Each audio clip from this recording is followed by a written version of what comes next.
राजनीति में क्या बीजेपी जीत पाएगी? प्रधानमंत्री के सहारे है बीजेपी और हमारे साथ इस वक्त बात करने के लिए मौजूद है गुजरात के मुख्यमंत्री विजय रूपानी जी।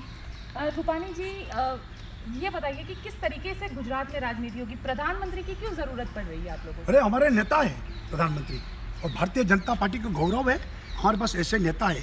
और हर चुनाव में हर पार्टी अपने नेता को नहीं रखते। क्या कांग्रेस अपने पोस्टर पर राहुल गांधी और सोनिया गांधी का फोटो निकाल देंगे? लेकिन सर बात ये आ रही है कि पूरे देश के सारे मंत्री ले लीजिए, हाँ, प्रधानमंत्री ले लीजिए, सारे लोग यहाँ पर यहाँ पर चुनाव तक नहीं है। एक दिन आए तो उसमें क्या है, घबरा गई है कांग्रेस। और हर चुनाव में आते थे। कांग्रेस की जब मिनिस्ट्री थी, यूपीए की सरकार 10 साल चली, सब लोग यहाँ आए थे। मनमोहन सिंह नहीं आए थे, चिदम्बरम नहीं आए थे, सब मिनिस्टर आए थे उस वक्त। तो उसको तकलीफ नहीं, हमारे लिए तकलीफ है, क्या बात है। अच्छा विजय रूपानी जी, मुख्यमंत्री के रूप में और बीजेपी के कार्यकर्ता के रूप में तो हमने आपको देख लिया, क्योंकि डिजिटल प्लेटफॉर्म पर, न्यूज़ तक पर इतने लोग आपको देख रहे हैं। विजय रूपानी जी पर्सनली कैसे हैं? मतलब आपको बहुत कम लोग अभी जान पाते हैं। नहीं हाँ। सब जानते हैं। पसंद है नहीं पसंद है, मैं सब जानते हैं। मैं कॉमन मैन हूँ। मैंने पहले से कहा है कि सीएम मीन्स पहले भी था, आज भी हूँ, कल भी रहूँगा।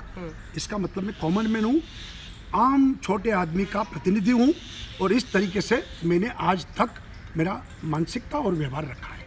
सर लेकिन एक ऑफ द रिकॉर्ड हम बात करते हैं तो आपका जो कई बार सवाल, विपक्ष आप पे सवाल उठाता है कि आपका जन्म भारत में नहीं हुआ है, तो उसका मतलब क्या है?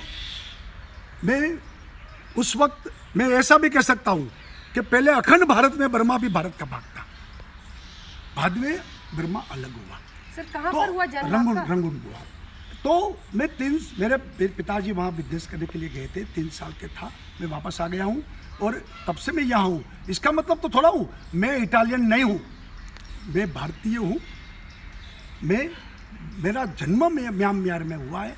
तो ये बात तो कितने साल पे आप आए यहाँ पे? 3 साल का था, छोटा था तब वो से आ छोटे गए। थे तभी आ गए वापस। और उस वक्त भी मेरा घर यहाँ ही था, सब लोग वापस आ गए। अच्छा, बिजनेस करने के लिए गए थे पिताजी। गुजराती अंदर दिल में गुजराती है, दिल में हिंदुस्तानी हूँ, मैं हिंदुस्तानी। सर मैंने आपको देखा है, आप जब मुख्यमंत्री नहीं थे तो मैंने आपको राजकोट में रिंग रोड पे बैठ के आइसक्रीम खाते हुए देखा है आपको। हाँ, तो वो मेरा पूरा पॉलिटिकल कैरियर 42 साल से मैं राजनीति में हूँ, जाहिर जीवन में हूँ। और राजकोट के कॉरपोरेटर से शुरू किया था और आज तक मैं पार्टी ने जो जिम्मेवारी सौंपी मैंने काम किया है। और राजकोट के साथ तो मेरा पूरा ताल्लुक और नाता है। पर ये बोझ लगता है, मतलब ये गुजरात नरेंद्र मोदी का गुजरात है और प्रधानमंत्री वो बन गए और अब आप मुख्यमंत्री आप संभाल रहे हैं। ये वाला प्रेशर था कि अगर कुछ गड़बड़ हुआ तो मोदी जी तो नहीं, ये विक्रमादित्य का सिंहासन है, जो भी बैठेगा वो न्याय करेगा। और मैं मानता हूँ नरेंद्र भाई ने जिस तरीके से सिस्टम डेवलपमेंट किया है, गवर्नमेंट को इंस्टीट्यूशनलाइजेशन किया है पूरा, तो उसमें एक अच्छी सिस्टम बन गई है। आप ईमानदारी से काम करो और वही काम आगे बढ़ता जा रहा है। मोदी जी के आप बहुत बड़े फैन लगते हैं मुझे। ऑफ कोर्स, क्योंकि हमारे हर लीडर है। दूसरी लाइन में आप प्रधानमंत्री चर्चा आप पूछ रहे हैं मुझे, आप पूछ रहे हैं कि मोदी जी का आप कारोबार संभाल रहे हैं तो आपको बोझ लगता है कि नहीं। और मोदी जी की मैं बात करूं तो फैन लगते हैं। लेकिन विजय भाई, जब आप गुजरात के अध्यक्ष बने थे तब आप वाजपेयी जी की बड़ी पंक्तियां सुनाते आज भी सुनाता हूँ। सुना दीजिए सर। कभी थे हम अकेले, कभी थे हम अकेले, हुए आज हम इतने, अब भला तब नहीं डरे तो अब डर किसका। सर एक दूसरी बात ये भी जानना चाहेंगे कि खास करके जो आपकी ये हम मोबाइल आज तक के लिए ये कर रहे हैं, तो आपकी और भाभी जी की जो शादी हुई थी, आपकी लव मैरिज थी। उस वक्त लव मैरिज कैसे, मतलब? नहीं, अच्छा, उस वक्त कितने साल पहले सर? ये मैंने 80 दिसंबर में मेरी शादी हुई थी, मोदी जी भी आए थे। लेकिन मैं कहता हूँ कि हम लोग साथ में काम कर रहे थे और हमने शादी की। लेकिन सर वो लव मैरिज थी, मतलब उस वक्त किस तरीके से लोगों को, घर वालों को मनाना, परिवार को मनाना? स्वाभाविक है, घर वाले को पूरा भरोसा था कि जो हमारा डिसीजन होगा वो सही होगा।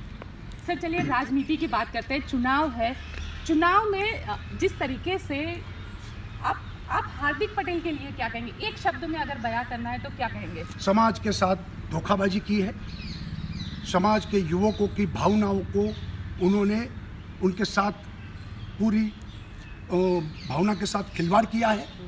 और मैं मानता हूं कि कांग्रेस के एजेंट के नाते आज तक उन्होंने चलाया। अल्पेश तो कांग्रेस का ही आदमी था। मुझे तो राहुल पर दया आ रही है कि कांग्रेस में लाया।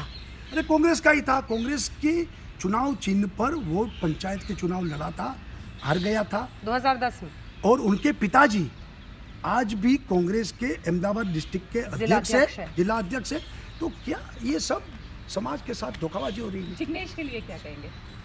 मैं कहता हूँ कि वो भी सिर्फ जातिवाद के आधार पर राजनीति करने के लिए निकला है। नीयत साफ नहीं है। अगर राजनीति करना है तो खुले मन से करो। ये शॉर्टकट के द्वारा देश को काफ़ी नुकसान और समाज को तोड़ने का काम वो पाप कर रहे हैं। अब सर आपका फेवरेट टॉपिक राहुल गांधी पे क्या कहना है? मुझे लगता है कि मैडम सोनिया गांधी अपने पुत्र प्रेम से कांग्रेस को डुबा देंगे। जिस तरीके से पिछले 3 साल में जितने चुनाव हुए, एक साइड मोदी जी का नेतृत्व, दूसरी साइड राहुल का नेतृत्व, कहाँ राजा भोज, और दूसरी तरफ राहुल के नेतृत्व में चुनाव चला और चुनाव में सभी जगह कांग्रेस हार गई और बुरी तरह से हारी। उत्तर प्रदेश में 7-8 लोग चुने से एक जमाना था कांग्रेस का, आज क्या हो गया? चलिए सर, सोनिया गांधी पर भी तो बोलना है 2 लाइन, उसके बाद फिर। जी सर, सोनिया गांधी के लिए क्या कहेंगे? मैं मानता हूं कि अभी सोनिया जी की तबीयत नादुरुस्त है, लेकिन ये जातिवाद, ये परिवारवाद और ये वंश परंपरागत जिस तरीके से राजनीति हो रही है, उससे कांग्रेस डूब जाएगी। चलते चलते सर आखिरी सवाल यहाँ पे भी तो पूछ ले, न्यूज़ तक पे कितनी सीटें? 150 प्लस। 150 प्लस। 150 प्लस। 18 दिसंबर के बाद फिर मिलेंगे? जरूर मिलेंगे। आप भी मिलना। बिल्कुल। ताकि 150 का हिसाब होगा। बहुत बहुत धन्यवाद आपका न्यूज़ तक पर ये इंटरव्यू देने के लिए। और न्यूज़ तक आप फौरन सब्सक्राइब करें यूट्यूब चैनल, और तमाम ऐसे एक्सक्लूसिव इंटरव्यूज़ वहाँ ज़रूर दें।